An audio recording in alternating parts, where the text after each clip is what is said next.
ময়মনসিংহ সদর উপজেলার শম্ভুগঞ্জ বাজার হতে 4 কিলোমিটার পূর্বে কাঁচাপাকা আঁকাবাঁকা রাস্তা পেরিয়ে যেতে হয় রাঘবপুর শোলমারী গ্রামে। রাস্তার দুই ধারে ফলজ ও বনজ বৃক্ষের পাশ দিয়ে মাঠ জোড়া সবুজ ধান রাঘবপুর শোলমারী গ্রামের সৌন্দর্যকে বর্ধন করেছে। সকাল সন্ধ্যা কৃষক কৃষাণীর ব্যস্ততা, পাখির কলতান, বিকেলবেলা ছেলে মেয়েদের সাথে গ্রাম্য কবির কবিতার আসর, সন্ধ্যার পর চায়ের দোকানে পুরুষদের আড্ডা, রাতে ছেলে মেয়েদের বইয়ের সাথে সখ্যতা, সব মিলিয়ে অন্যান্য গ্রাম বাংলার চেয়ে শোলমারী গ্রামের আছে অনেকটাই ভিন্নতা। ছোট্ট এই গ্রামে বাস করে আনোয়ারা। 1989 সালে মোহাম্মদ মুসলিম উদ্দিনের সাথে পারিবারিক আনুষ্ঠানিকতার মাধ্যমে বিবাহ বন্ধনে আবদ্ধ হয় আনোয়ারা। সংসার জীবনে তাদের একটি ছেলে ও একটি মেয়ে রয়েছে। কবি হিসেবে আনোয়ারার স্বামীর গ্রামে বেশ পরিচিতি রয়েছে। সর্বনাশা বন্যা এসেছে সোনার বাংলাদেশে, খাদ্য শস্য সোনার ফসল সব গেল দেশে।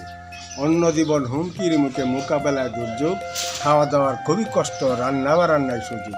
সাহায্যের জন্য হাত বাড়িয়ে দিন, থাকুন সবাই পাশে, ওষুধ পানি শুকনা খাবার যার যেমন সাধ্য আছে। আর মঞ্চ নাটকে রয়েছে আনোয়ারার বেশ দক্ষতা। 2002 সালে স্থানীয় সরকার নির্বাচনে 7 নং চর নীলক্ষিয়া ইউনিয়ন পরিষদের সংরক্ষিত মহিলা আসনে বিপুল ভোটে নির্বাচিত হন আনোয়ারা। তার নির্বাচনী এলাকায় অসংখ্য মানুষের জন্য বিজিডি কার্ড, প্রতিবন্ধী ভাতা, বয়স্ক ভাতা, বিধবা ভাতা, মাতৃত্বকালীন ভাতা সহ বিভিন্ন ভাতা প্রাপ্তিতে সহযোগিতা করেছেন আনোয়ারা।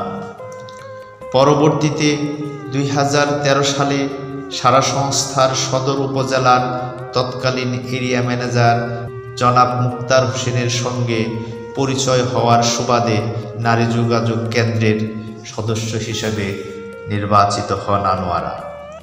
নারী যোগাযোগ কেন্দ্রের উল্লেখযোগ্য কর্মসূচির মধ্যে দ্বিমাসিক সভা, মানববন্ধন, বিভিন্ন সামাজিক ও সাংস্কৃতিক সংগঠনের সাথে যোগাযোগ, দিবস উদযাপন, স্মারকলিপি সহ বিভিন্ন কর্মসূচিতে স্ব-উদ্যোগে অংশগ্রহণ করে বলে আনোয়ারার সুনাম রয়েছে। তাছাড়া পারিবারিক বিরোধ নিষ্পত্তিতেও তার ব্যাপক ভূমিকা ও দক্ষতা রয়েছে। আনোয়ারা বেগম বলেন, নারী যোগাযোগ কেন্দ্রের কাজ কয়েকটি গ্রাম বা একটি উপজেলা নিয়ে সীমাবদ্ধ রাখলে চলবে না। এর প্রসার ঘটানোর মধ্য দিয়েই নারীর সচেতনতা বৃদ্ধি পাবে, সমাজ হবে সহিংসতামুক্ত, হ্রাস পাবে বাল্যবিবাহ, কমে যাবে নারী নির্যাতন এবং প্রতিষ্ঠিত হবে নারীর অধিকার। এইভাবেই নারী আলোকিত হয়ে উঠবে নিজের শক্তিতে।